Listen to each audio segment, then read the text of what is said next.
Well, good evening, everyone. I am Caleb Shockhurst, a member of the ICLT, and I am mostly just here tonight to stall until Craig turns his video on and runs this webinar.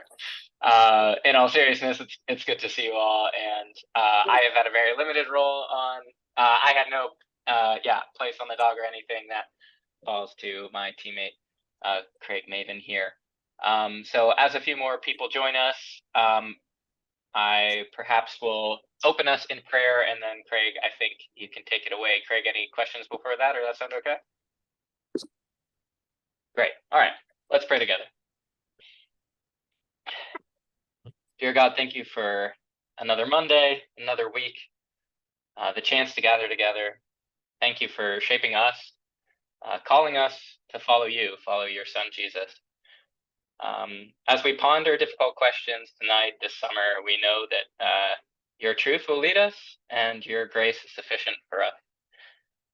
Calm nerves and anxiety, bless us with discernment and patience and forgiveness for one another and for all your children. We thank you for the work that DAWG has done and will continue to do. Guide Craig tonight as he shares. Put the right questions in our minds and the right answers in Craig's as well. Be with us as we discuss and learn tonight. In Jesus' name, amen. Well, thank you, Caleb, and thank you to all of you who are taking the time on this Monday evening to spend some time with us as we talk about the motions that are going to be before the Delegate Assembly this summer in July. So what I thought I would do is simply walk through the motions and explain why they were created and how they're going to be interpreted, and then take questions that any of you might have. And the one thing that Caleb and I did not talk about was how those questions were going to be would be fielded.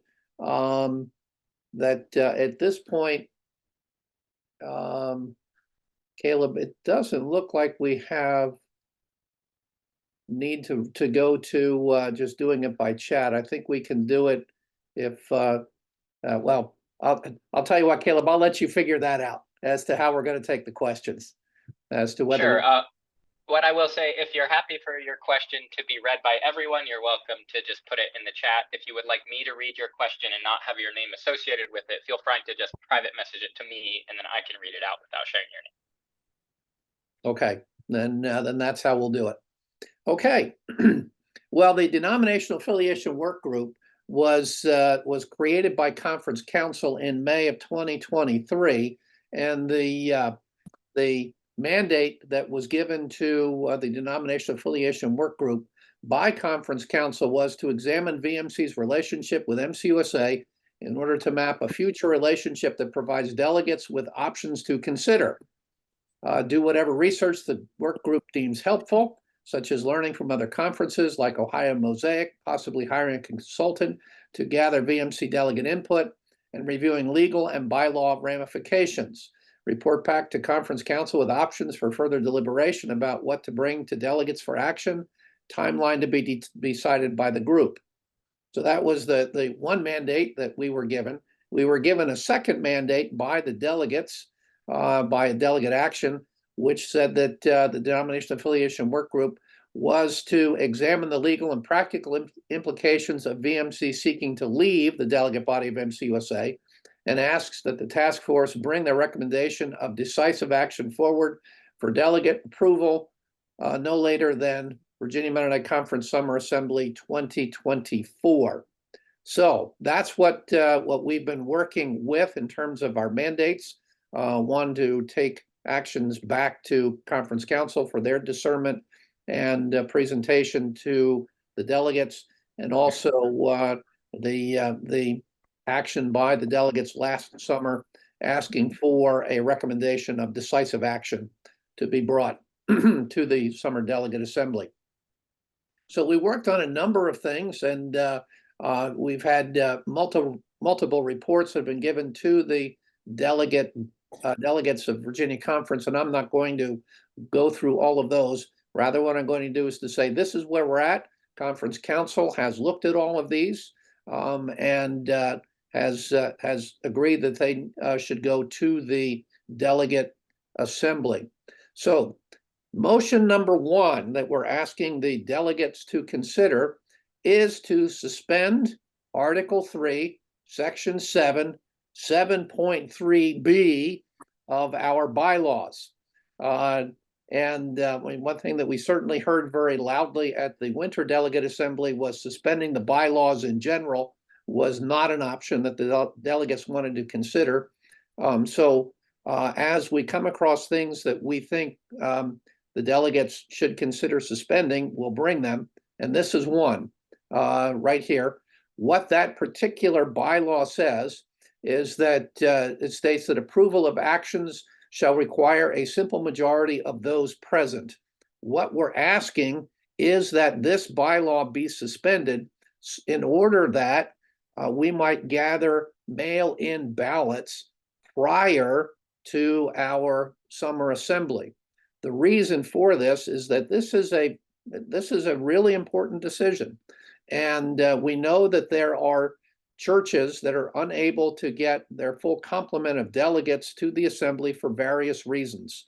And so we want to give them a voice in this vote. So what this does is it enables the votes that are gathered prior to the assembly to be counted and recorded as part of motion 2 only. So that's all that we're asking for, is that this be applied only to motion 2, affirmation of VMC membership in Mennonite Church USA. So that we will be sending out, and if you will, an absentee ballot form fairly shortly.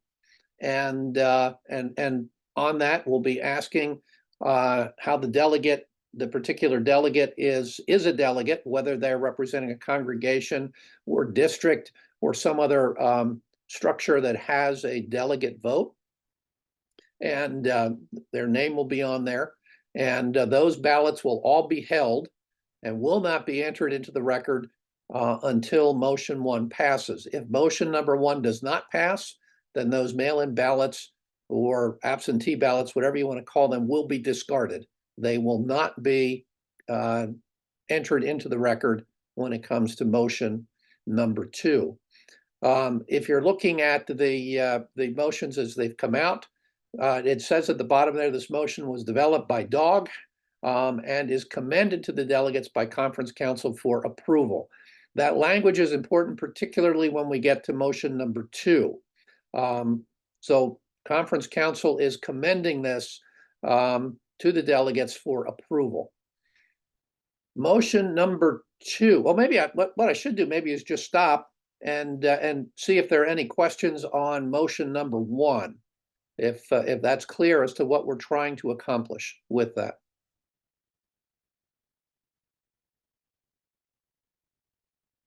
And if you think of questions, even as we move on, please don't hesitate to go ahead and either send them to Caleb or put them in the chat.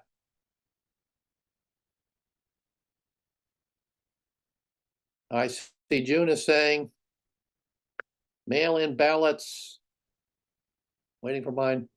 Oh, are already available in your delegate packet on the website. So there you go. So they're already available. But please remember, these will only be counted.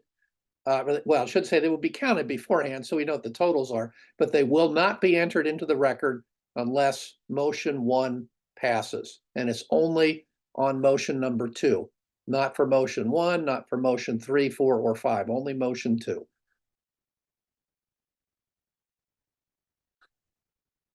Okay, motion number 2 then is affirmation of Virginia Mennonite Conference membership in Mennonite Church USA. And the motion says Virginia Mennonite Conference shall remain a member conference of Mennonite Church USA. Now, there's multiple reasons why this is worded as it is, and I'll get into that. That it's worded in a positive way for a very deliberate reason, or reasons. But here's how the motion is going to be interpreted. If motion number 2 passes, VMC will not continue discussions of membership in MCUSA. So that in essence, if motion number 2 passes, it ends our conversation about our relationship with MCUSA. We are part of MCUSA. So that's the implication of yes votes. Yes votes. Oh, I see Elwood's got a question here. May all delegates vote for number 1, including churches who are leaving? The answer to that is no. The only ones who can vote on motion number 1 are those that are present. And I know that the question has come up about the churches who are leaving. They are not going to be voting, and I'll give you 2 reasons for that. First is, and I think the more important one is, as I believe that the churches who are leaving, their leadership has enough integrity not to vote in something like this. They've already said that they're leaving, and so I think it's a question of their integrity, and I actually trust their integrity.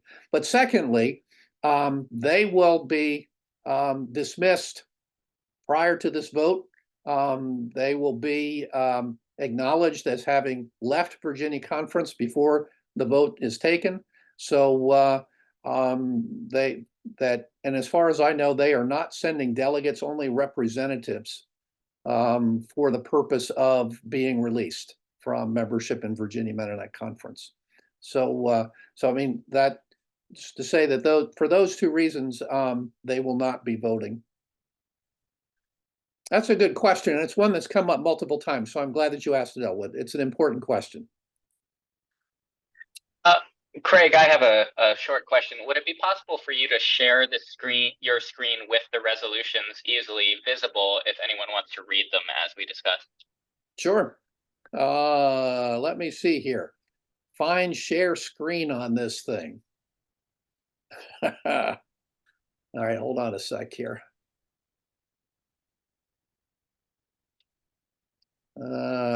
Share my screen. Here we go. Okay, and then I'm going to need to do some adjusting with this, so hang in there with me.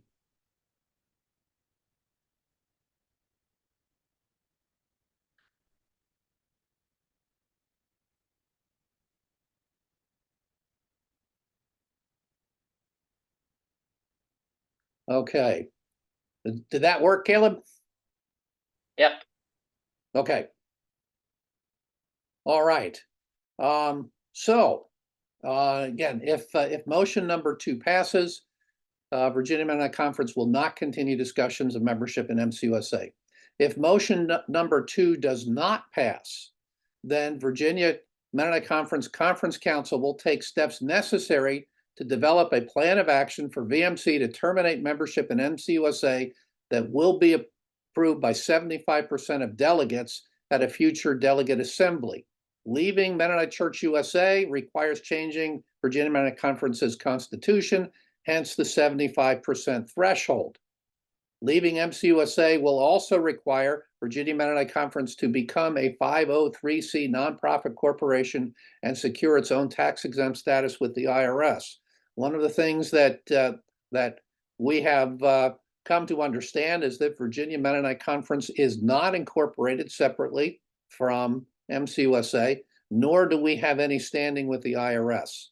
So before, if motion number 2 were to fail, that those 2 steps are necessary. If motion number 2 passes, there's no reason to take either of those 2 steps. Now, why is it framed as a positive as opposed to voting on just go ahead and voting to leave? Well, it's voted as a positive, in other words, to maintain the status quo, to avoid the scenario where the majority of the delegates express a direction that is thwarted by the minority, as this kind of motion, as this motion in particular does not require 75% threshold. If we were framing this and had it stated as Virginia Mennonite Conference will withdraw from Mennonite Church USA, that requires a 75% threshold immediately. What this vote also does by framing it in a positive way, maintaining the status quo, is that if the motion is not voted majority, if it fails, in other words, it avoids the immediacy of executive board staff policy, which terminates a conference's membership and enters withdrawn and metadata for all credentialed person as of the day of the past vote to leave. So we're not voting to leave, we're voting to stay. Does that make sense? I mean, it sort of sounds like doing it backwards, but what this does is it sets a direction as opposed to taking an affirmative action. Motion number 2, not passing, also allows for Virginia Mennonite Conference time to develop protocols for leaving MCUSA, which include such things as becoming its own 503c corporation and getting tax standing with the IRS. And also allows time for congregations that wish to remain part of MCUSA to discern their paths collectively or individually. On the other hand, if motion number 2 passes, then Virginia Mennonite Conference will walk with churches who wish to leave, either collectively or separately. Now, the last sentence here is important. This motion was developed by DAWG and is submitted by Conference Council to the delegates for discernment and decision. Conference Council is not recommending or disrecommending this particular motion. They're saying we are simply passing it on to the delegates for discernment and decision.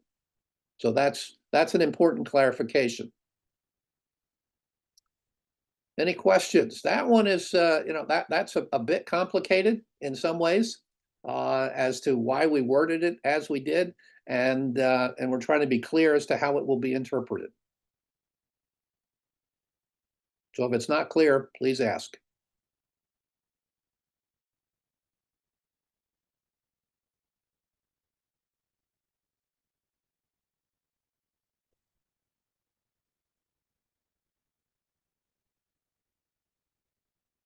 Craig, could you zoom in on the document a little bit so that we can read it a little bit bigger? Yeah. Let's see here. Great, thank you.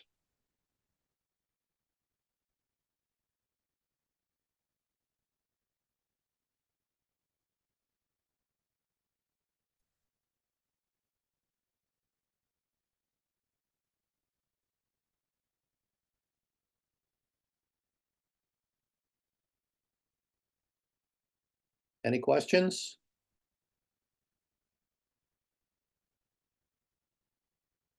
Yeah, I think the one thing that I do want to emphasize is that that if this motion fails, there still is an awful lot of work to do because a plan needs to be developed that will be approved by 75% of the delegates. That is the threshold that we have. We are not recommending that we change that threshold. That's a constitutional threshold. And to change it would require 75% vote.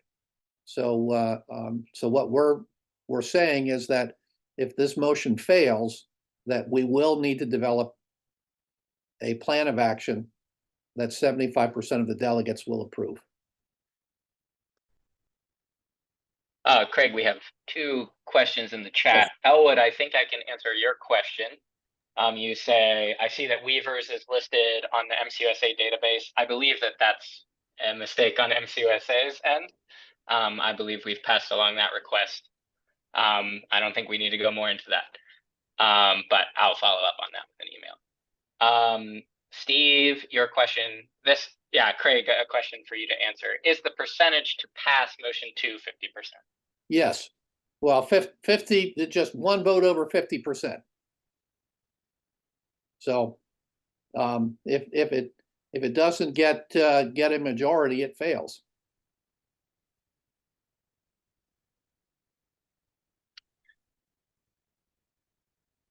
Craig, would you talk a little bit about the additional info we're planning to gather so that we can have more information to work with going forward?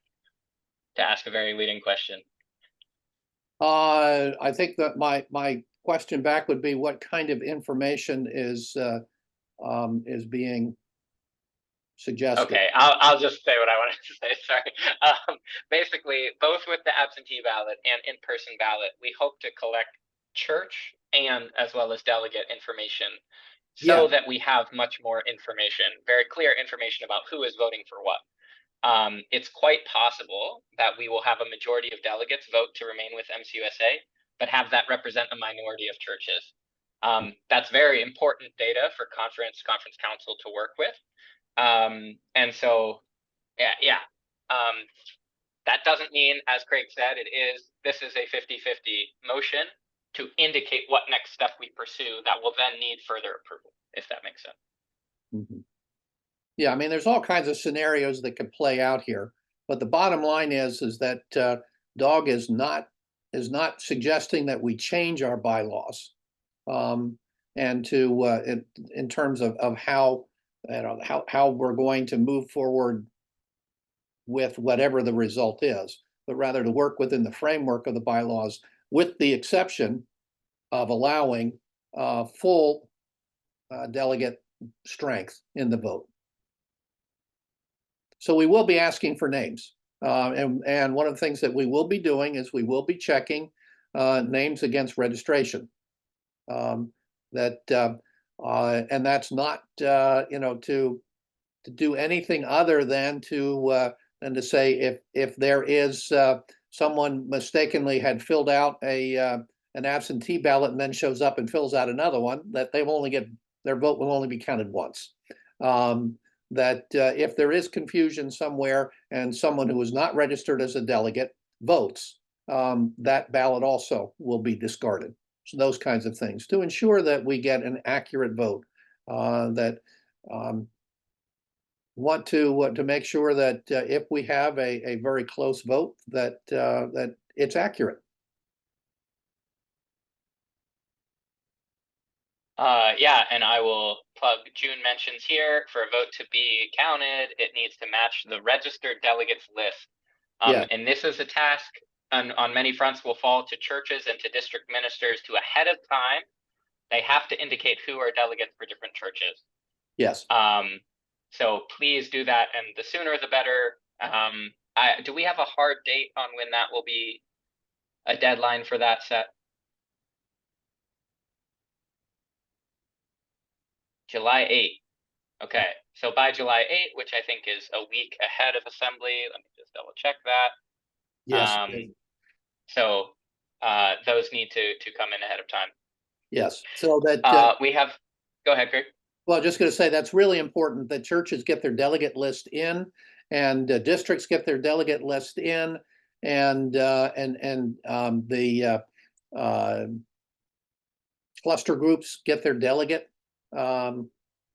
names in, so that I mean, I'll say my goal in this is to have a vote with 100% participation of all available delegates.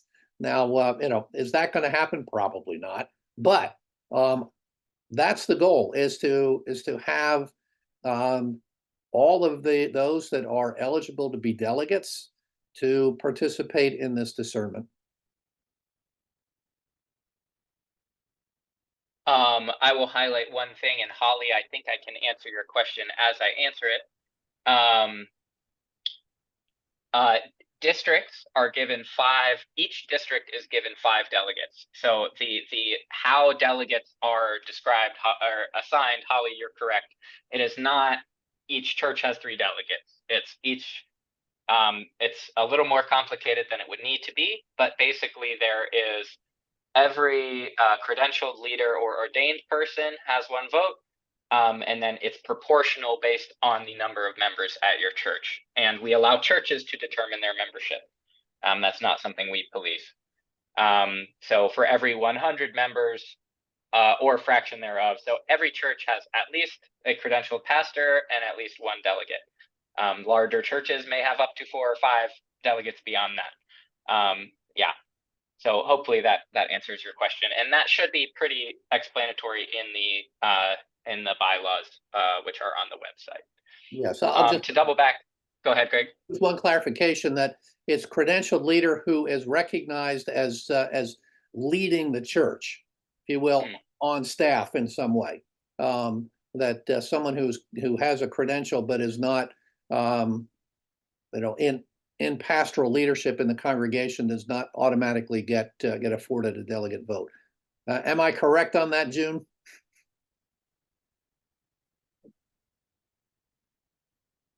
Yes, she said.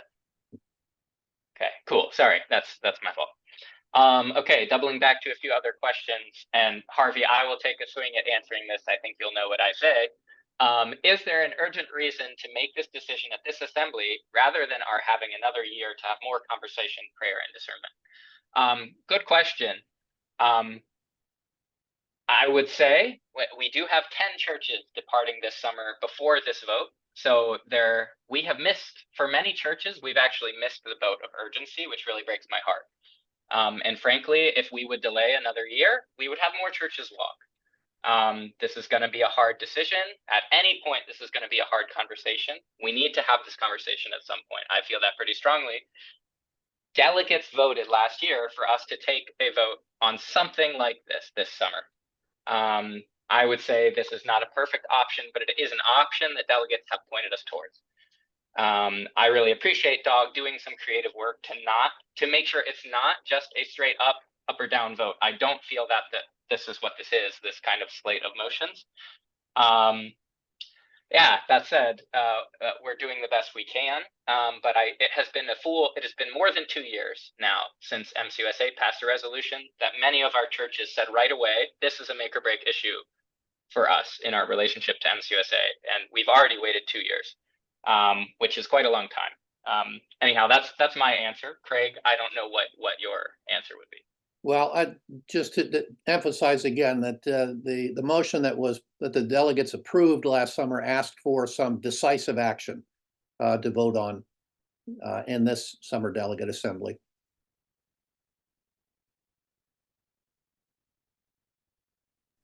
Great, thanks. A question from Jim. On the absentee ballot, there are 3 options: yes, yes with reservations, and no. What is the difference between yes and yes with reservations? In terms of the actual vote, none. But what that does is it allows for that to be noted that the yes with reservations allows for delegates to express that they're concerned about moving away from MCUSA, but think that.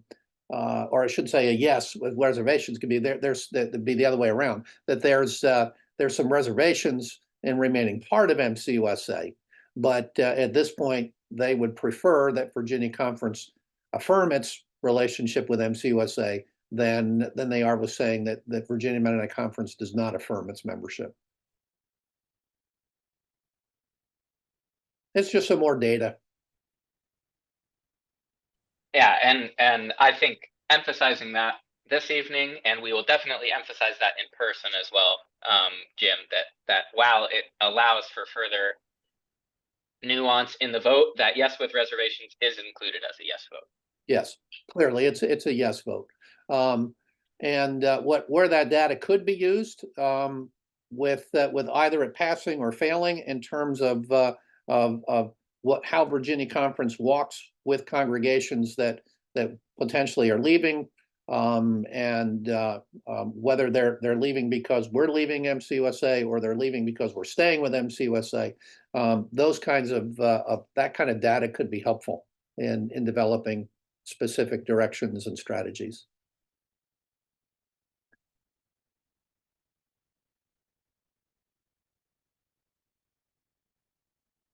All good questions.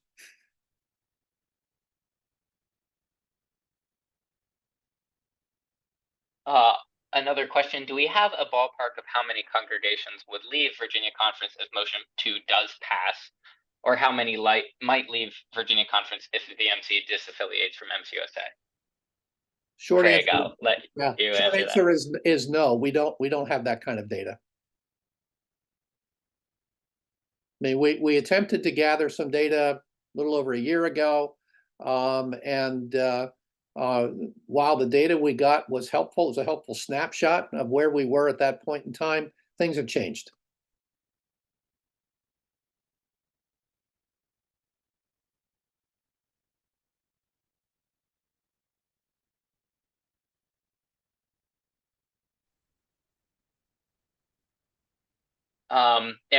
Can you explain what that we was that dog you were referring to, and what data did you try and gather?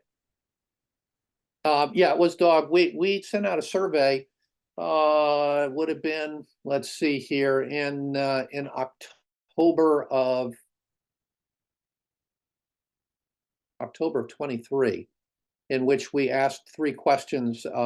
It was, is your congregation in conversation? I'd have to go back and look at what the 3 questions were. Is your congregation in conversation about leaving Virginia Conference? And if so, is a vote scheduled within the next 6 months or something like that? I'm trying to remember what the 3rd question was. So we got about, I'm trying to think here. They're going off my memory, which is getting more suspect every day. I want to say we got a response from maybe half to 60% of the congregations. And so we heard quite strongly from those that were in conversation and had a vote scheduled to leave. Those are the ones that we heard from, every single one of those, I think. So with the 10 churches that are departing, that skews that data significantly.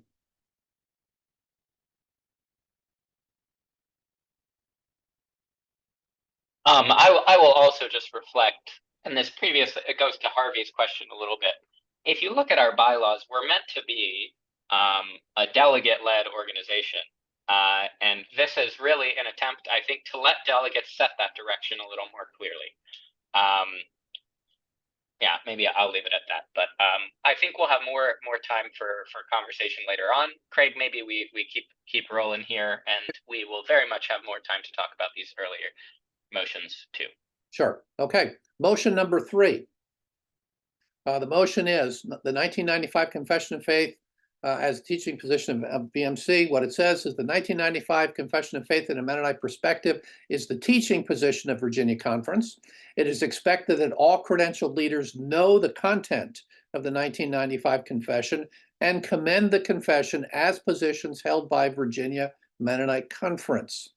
What we're after here is to clarify what is meant by teaching position. I mean, that's a term that has been used in various settings. And so what we are proposing is that we simply sharpen that up a bit. Now, I recognize that this is not a razor's edge sharpness. The word commend does have some fluidity to it, but this we think at least gives us a place that we can rest on. Number one, that all credentialed leaders will actually know what the confession says. That seems fairly basic, but I mean, that they really should know what it says. And that in any conversation that touches on any articles of the confession, that the confession be commended as this is what Virginia Conference holds. And it's not just in information, it's commending it. It's saying these are the positions of Virginia Conference. Should say this motion, again, we have that wording, was developed by DAWG and is commended, there's that word again, to the delegates by Conference Council for approval. Any questions on motion number 3?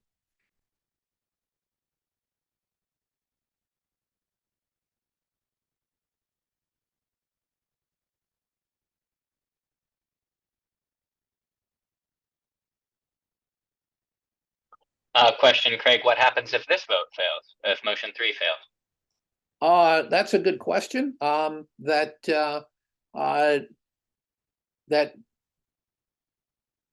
we will have to look at some comments and things, and hopefully we'll get some direction as to why people voted against this particular motion. We're not offering, as we have on some others, how this is going to be interpreted specifically if it fails. That at least one potential interpretation is that our attempting to define what teaching position means needs further work. And so, I would hope that those who vote no on this motion will give us some comments, so we know why it's being voted, why they're voting the way they are.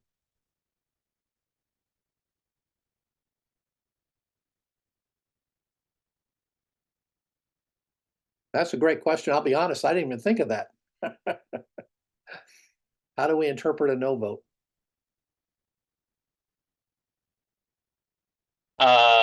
I will say, as with the previous motion, that will mean a lot. That will provide a lot of clear direction to leadership of conference. So at minimum, it failing would indicate, hey, maybe we need to do some rethinking of our policy around sexuality. How exactly that's done is left for a later date. Other questions. Someone asks, what was the verb prior to commend? Mom, would you say, do you mean how is it currently referred to, like right now, rather than commend, or the verb before commend in the resolution? No, I'm just not quite clear what we're changing it from. Did it used to say something that others might have interpreted as stronger than commend? Well, some people view this as watering this down. I think the answer to that is that we never defined what teaching position is. And so for some that I've had conversation with, that this feels like it is a strengthening of the of what we mean by teaching position, and others have said it's not strong enough. So I've gotten responses on both sides. So we really don't, as far as I know, we really don't have any statement that that says how we're interpreting what teaching position is, or what the expectations are around the confession of faith. So we are raising the bar, I think, in as much as saying that we actually expect credential leaders to know what's in it. If you're getting comments from both sides, that means you probably got it right. That's usually the case, but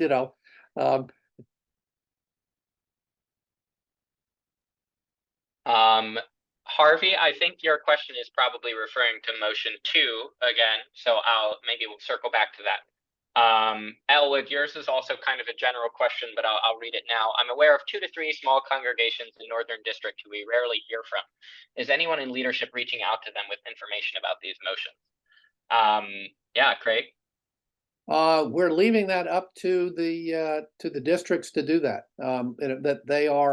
That they're on our mailing list, and so they receive all of the communication. And if we become aware that a congregation would prefer to have direct communication with conference and with me in particular, certainly more than willing to do that. What we don't want to do is to interfere or usurp the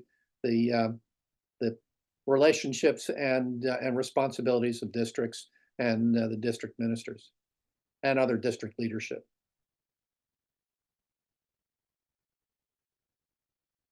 Sort of how we're structured. We are conferences dependent upon the districts to function in a reasonably healthy way.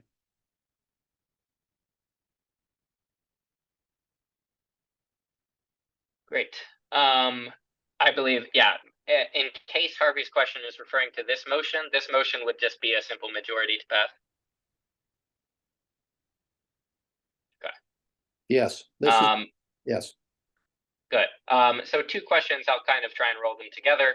Does commend mean the pastor affirms and teaches the confession of faith? And then another question is, does this mean the confession of faith must be worked into sermons or teaching? How will this teaching be measured? Therein lies the word commend. That This is not intended to be a stick to or a club to beat anybody with. It is, however, raising the expectation that if in public teaching or preaching that that someone is advocating a position that is different than the confession of faith, that at least be noted, and it be perhaps even more than noted, that this is that what's being taught is at variance with the confession of faith, and commending the confession, again, saying this is where Virginia Conference is.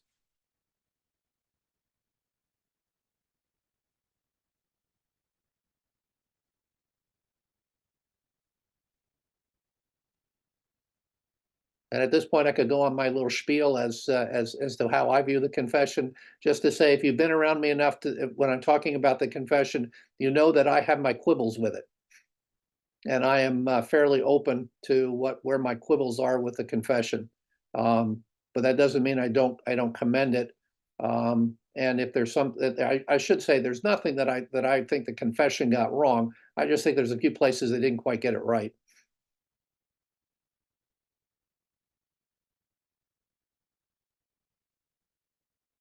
So for me to commend it is to say, this is what in those direct conversations, this is what the confession says. Here's where I think it could be better.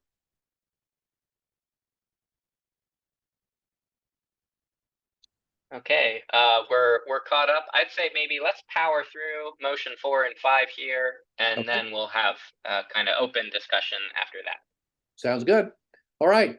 Motion number 4 is to suspend Virginia Mennonite Conference Bylaws, Article 1, Section 1.2. And what that says is ready to function within the Constitution and bylaws of the Virginia Mennonite Conference and the bylaws of Mennonite Church USA. And this is specifically regarding the bylaws of Mennonite Church USA, Article 3, Section 3. And Article 3, Section 3 is derived membership. And that is, so what this particular motion is doing is saying that congregations may distance themselves from Mennonite Church USA or disassociate from Mennonite Church USA and still remain full participants in Virginia Mennonite Conference. And that would be through the end of 2027. So it gives a 2-year window. Reason why this one is being proposed is there is confusion as to whether the resolution that was passed by the delegates last year to suspend the bylaws continues beyond this coming Summer Delegate Assembly. Everything else was framed in terms of a 1-year period of time. So there are some who are interpreting it as it's suspended until it's unsuspended, or it was only suspended for a year. So this is to bring clarification for that the suspension of the above named VMC bylaws continues through the end of 2027. The reason why it continues through the end of 2027 is that if it passes, then motion 4 allows the work, excuse me, if motion 2 passes, motion 4 allows the work called for in motion 5. This all gets kind of, tied together, to be done while allowing VMC congregations who already have disassociated or who wish to disassociate from MCOSA to continue as full members of Virginia Mennonite Conference. If motion number 2 fails, then we're giving this 2-year window for Virginia Mennonite Conference to work on and to develop a plan that would get approved by 75% of the delegates. So it allows for elasticity as to whether motion 2 passes or motion 2 fails for congregations who wish to disassociate from Mennonite Church USA.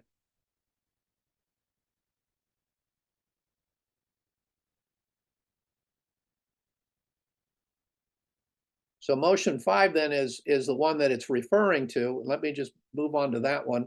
And motion number 5 is a proposal to amend MCUSA bylaws, and that is that VMC leadership will work on a resolution for Mennonite Church USA delegates to consider changing MCUSA bylaws, Article 3, Section 3, Congregational Derived Membership in Mennonite Church USA. The explanation for that is that there are at least 2 other MCUSA conferences who allow for member congregations not to be part of MCUSA. These conferences may be interested in working on a proposed MCUSA bylaws amendment that would be amenable to the delegates of MCUSA. If the bylaws change is approved, then any VMC congregation wishing to remain with VMC but not be part of MCUSA will no longer be at variance. Neither will VMC be at variance. If MCUSA delegates disapprove of changing the bylaws regarding derived membership, then VMC will need to decide if it wishes to continue at variance or bless those congregations who do not want to be part of MCUSA in separating from Virginia Mennonite Conference. And the vote on motion 5 will be entered into the record only if motion 2 passes. So if motion 2 fails, then there's no reason for us to work on a proposed amendment to go to MCUSA Executive Board and then potentially onto the delegates. This motion was also developed by DAWG and is commended to the delegates by Conference Council for approval. So 4 and 5 are kind of tied together here, as well as tied together with motion number 2. So let me go back up here to motion number 4, what it actually says.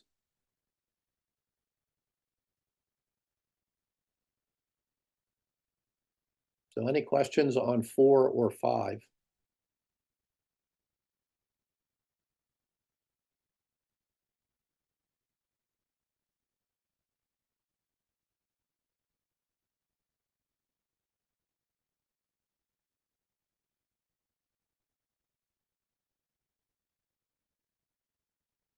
I'm not seeing any in the chat, so maybe we can just open up to general questions about any of the motions. Okay. Should I keep my screen sharing on or should I turn it off?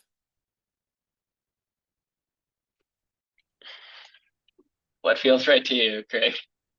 Well, I'll put it back up at the top there so that people can see the dual mandate that we were given.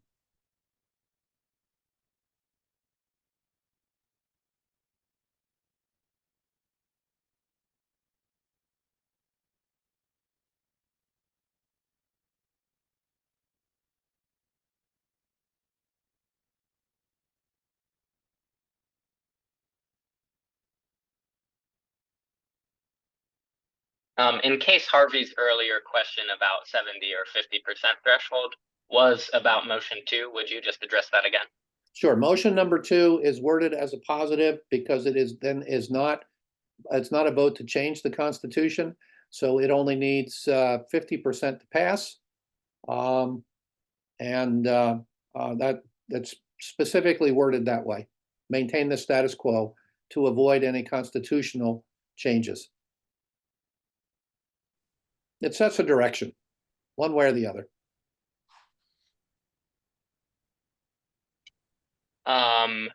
Glenn, I think at some point, Craig, you said that motion 4 would suspend until 2077. I think you said that was 2.5 years. Glenn just notes that that's actually 3.5 years until the end of 2077. 2027. Sorry, 2077. Okay, whatever the math is there, yeah. It's designed to give enough time and space. Yeah, it is that would be 3.5 years. 2.5 years. Yeah, 2.5 years.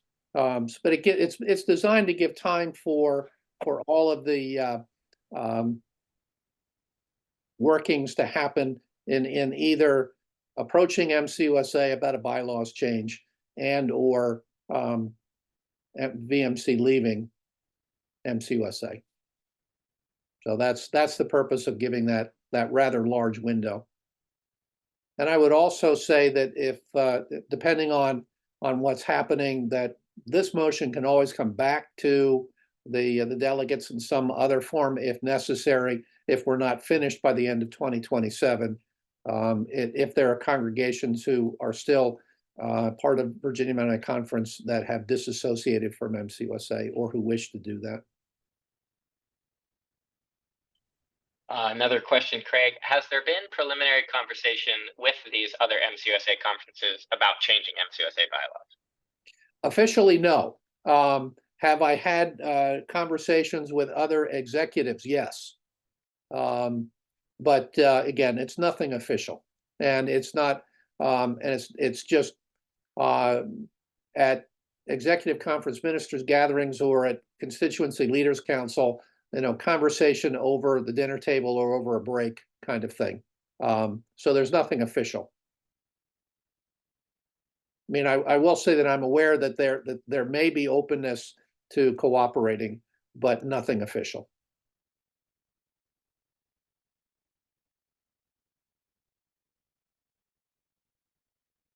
Okay, and another question.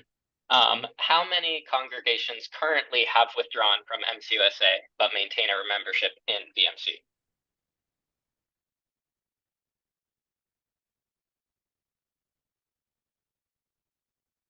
I'm trying to think here that I'm aware of. I'm thinking right off the bat of two, one of which is leaving, and that would be Powhatan. I can address that one, Craig. There are, besides the ones that are leaving, not including those that are leaving, there are currently 3 remaining congregations that have chosen to disassociate with Mennonite Church USA, and that is Waynesboro, Weavers, and Springdale. Thanks, June.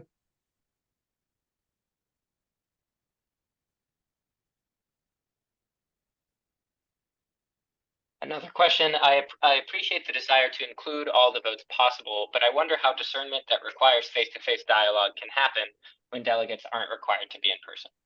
Yeah. I'll take a first swing at that if I may, Craig. Yeah. This is good.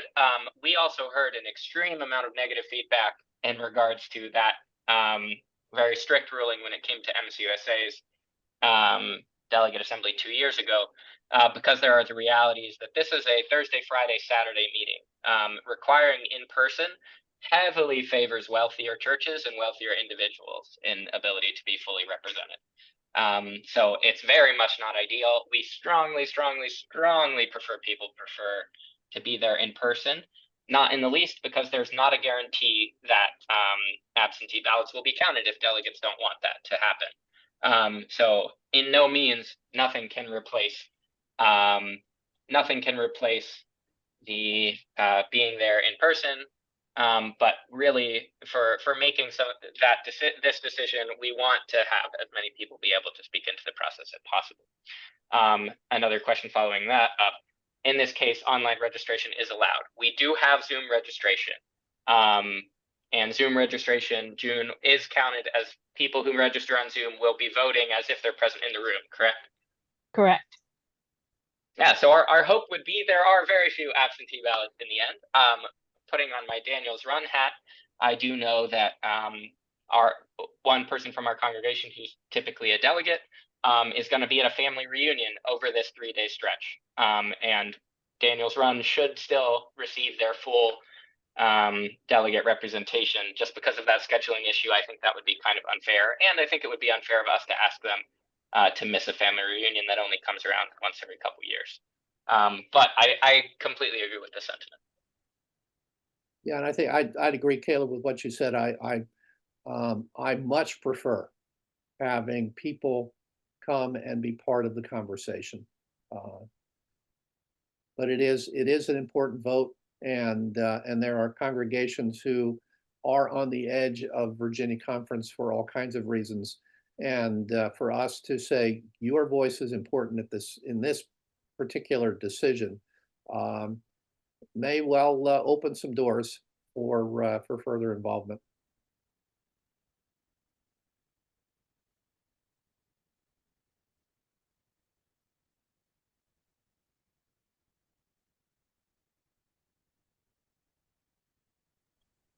And as you say, Caleb, again, if those present say no, they shouldn't be counted, then they won't be counted. Or they won't be recorded in the record. Be precise here. Yeah, Three questions just came in. Elwood asks, I think I remember DAWG reporting in November that other conferences they talked to did not recommend an up or down vote on leaving MCUSA. Has something changed in recent months such that DAWG and Conference Council are bringing motion 2 to delegates? That's a great question. It really is. Thanks for asking that one. Yes, that is exactly what we heard from other conferences. And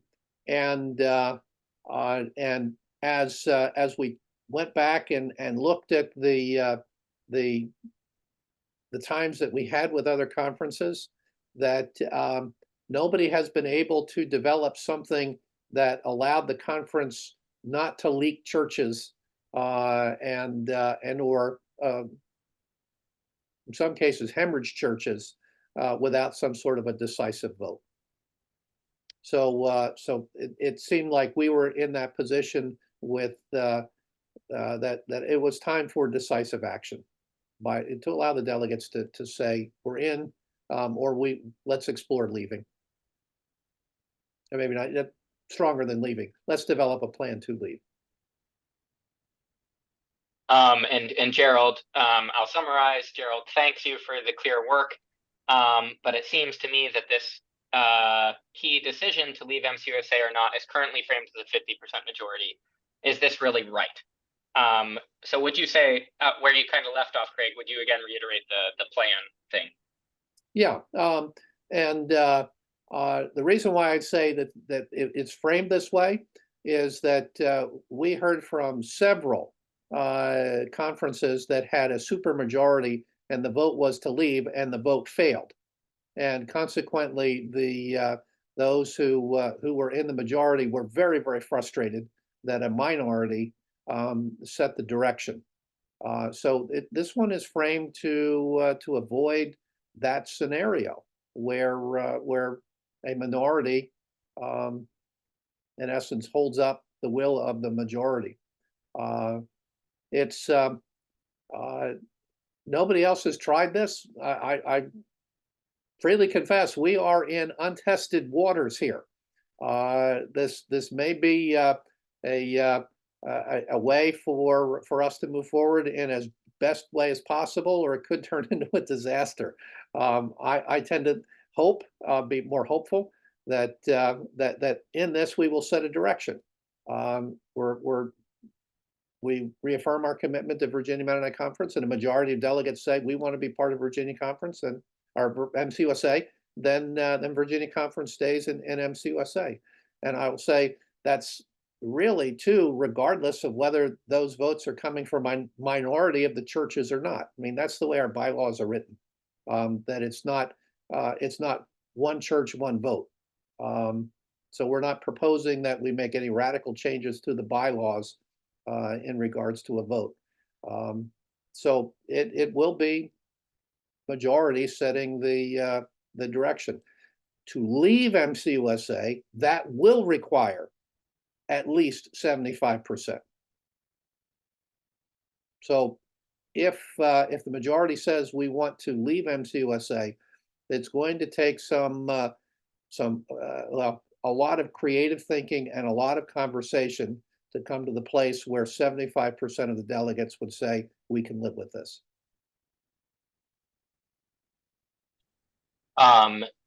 And Holly, thanks for your question following up. I'm not following how a minority has previously been able to hold up a majority. Can you go over that point again? What would a minority leading the majority look like in this scenario? Sure. Yeah. Ohio Conference had 2 votes to leave MCUSA. The first one, both of them had a 66 2/3 or 67% threshold. The first vote was 65% to leave. So the motion failed. So almost 65% of the delegates present said we want to leave MCUSA, and the minority said nope, we don't want to leave, but that they carried the day. That also played out. I don't have the percentages. Well, I should say the second vote was a similar kind of exercise in Ohio Conference, where the vote failed because they needed a 2/3 majority. Also aware that South Central Conference initially, when they voted to leave, had a majority said we want to leave MCUSA, but because of the threshold that they needed to achieve, that they didn't reach that threshold. Their story is really interesting, because then they brought back a proposal to simply dissolve South Central Conference. That also failed. And so then they had to do some creative work to get to the point where they could achieve the amount of delegates, delegate vote to leave. So that's what we're trying to avoid, is having, as if we came with our constitution, we would have to come with a 75, we'd have to come up with something that 75% of the delegates would approve. And that it has been very difficult for all but 2 former MCUSA conferences to leave with a supermajority like that. I guess 3. There's been 3 that have been able to achieve that without necessitating multiple votes. I'll also, from my time in Heston, aware of the situation of South Central Conference voting to leave.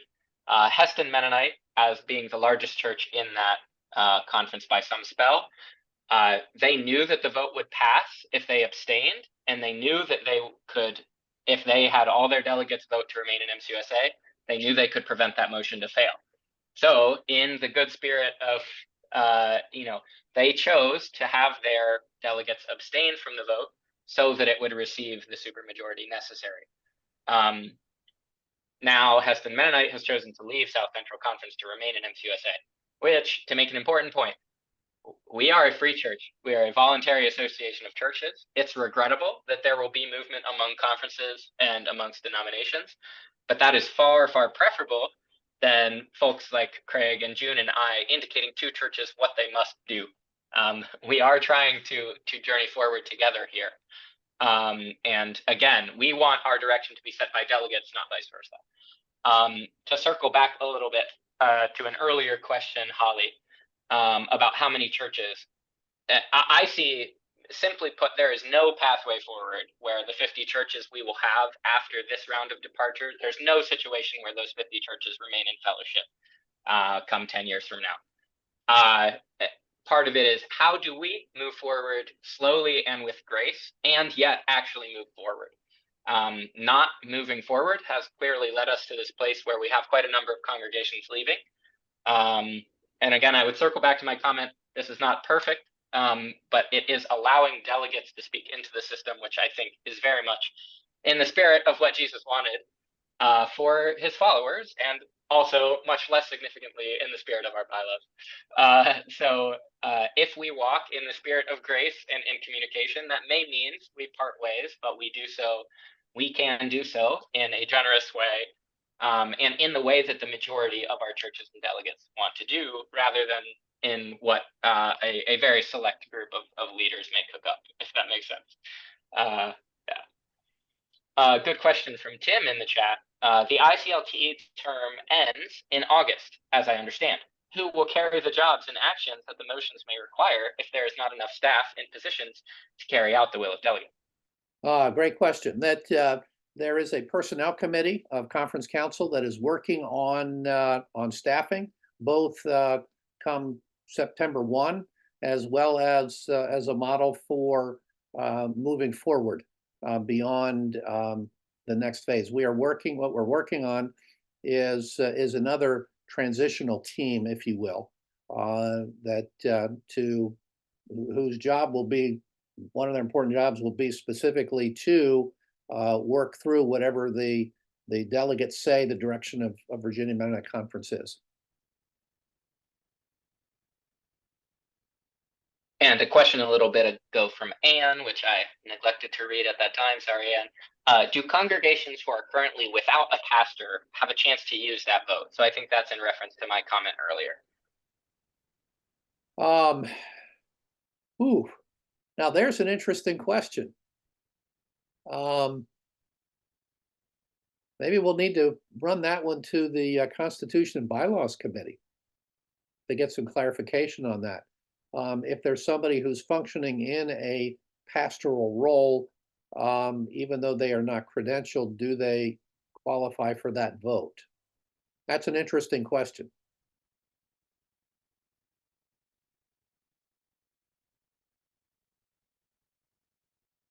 Yeah, and I think that's one that's worth pursuing.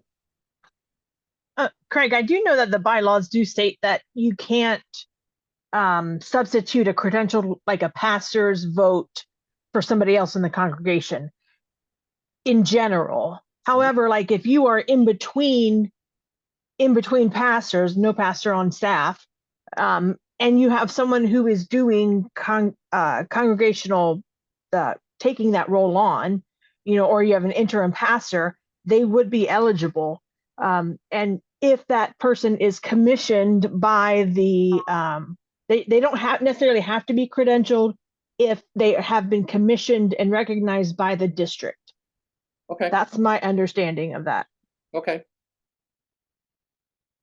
So for congregations that are in transition, if they have somebody functioning in that leadership role that has been recognized, if you will, commissioned by the district, they may carry that vote that normally would be for the credentialed pastoral leadership individual.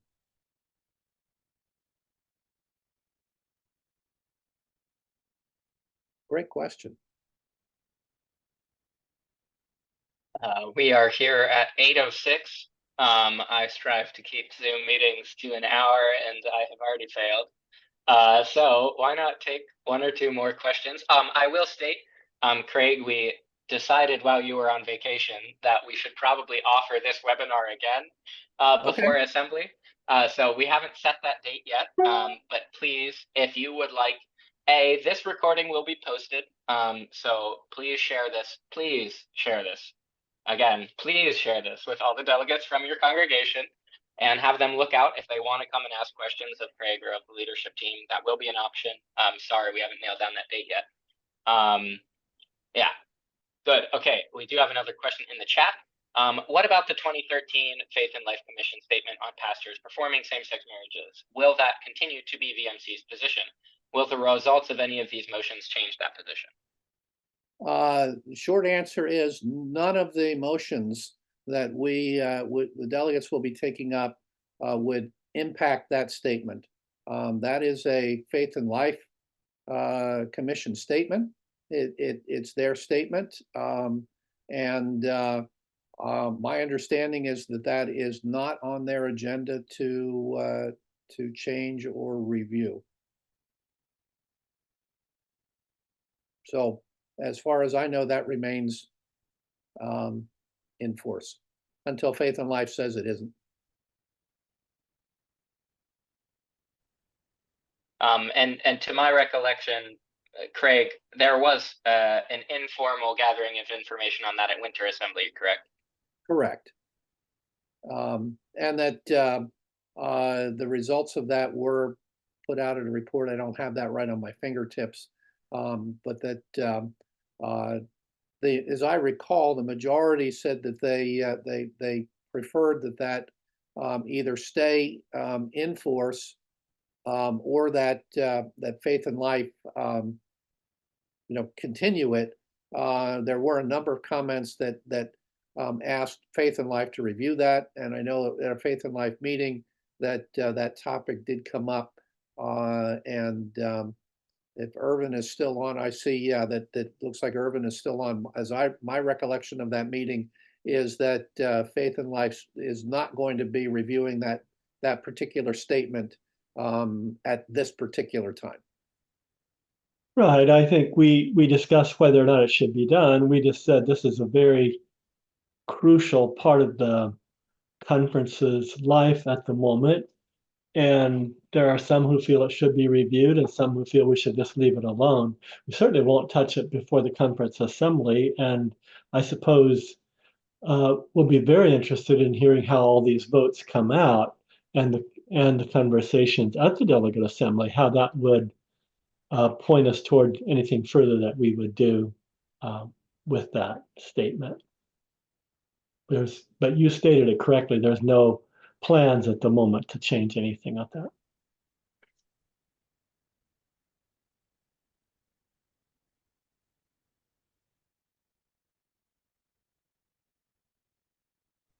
I want to thank their DAWG group for their work for the conference. I think there's been some change of membership on DAWG. Who are the current members? Current members, let's see if I can get them all out here. It's Zach Dye, Pearl Jancy, Vivian, I always get these mixed up. Stevens, Lyons Stevens. I hate to say that, yeah. From Calvary. Pearl Hartman. Me.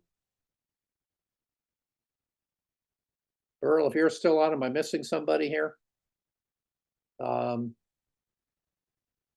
Carlos Malvalles has not been attending our meetings, but he gets all of our updates and he comments as he sees fit. Beth Good was the co-chair. She resigned to move to Pennsylvania with a new employment with Mennonite Central Committee. I think I've got everybody. If I'm missing somebody, my apologies. Oh, Aaron Kaufman.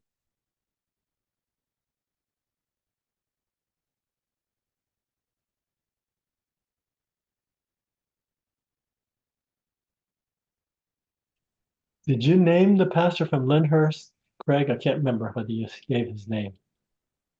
Pastor Lyndhurst is not part of DAWG. Seth, is that his name? Yeah, Seth Hankey is not part of DAWG. Okay, I was thinking he was a part of it. Mm-mm. No.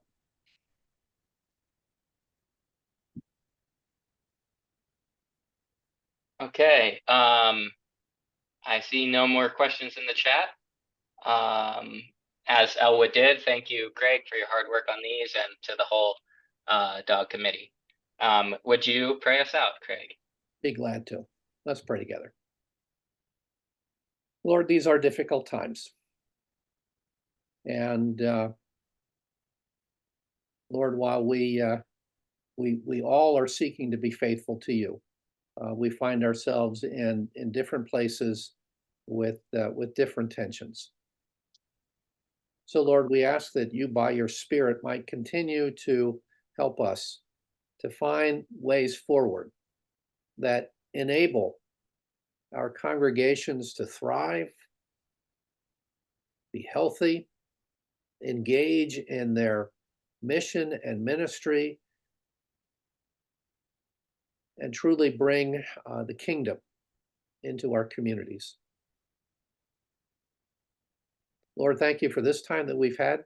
Thank you for the interest and the care that so many have for Virginia Conference and for all of our member congregations. Lord, may you continue to be at work among us so that we might continue to be that living presence of Jesus among the world today. For we ask these things in the name of Jesus. Amen. Thank you all.